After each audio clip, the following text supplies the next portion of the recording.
നമസ്കാരം. നമ്മുടെ മാളികപ്പുറം ടീം,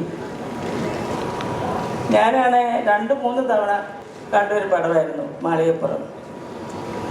പിന്നെ അഭിലാഷിനെ പറ്റി എനിക്ക് പറയാനുള്ളത്, അഭിലാഷ് എൻ്റെ അടുത്താണ് താമസിക്കുന്നത്. ഞാൻ കുരിക്കാനാണെങ്കിൽ അഭിലാഷ് ചോറ്റാനിക്കര ആ ഭാഗത്ത് അഭിലാഷ് താമസിക്കുന്നത്.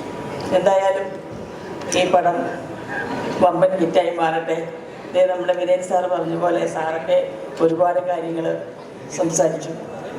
ഈ പടത്തിന് എന്താ പറയണേ, ഈ സുമതി വളവ് വമ്പൻ ഹിറ്റായിട്ട് മാറട്ടെ എന്ന് ഞാൻ ആശംസിക്കുന്നു, പ്രാർത്ഥിക്കുന്നു. പിന്നെ എനിക്കൊരു കാര്യം പറയാനുള്ളത്, നമുക്ക് സാധാരണ പടങ്ങളിൽ ലേഡീസ് കഥാപാത്രങ്ങൾ കുറവാണ്.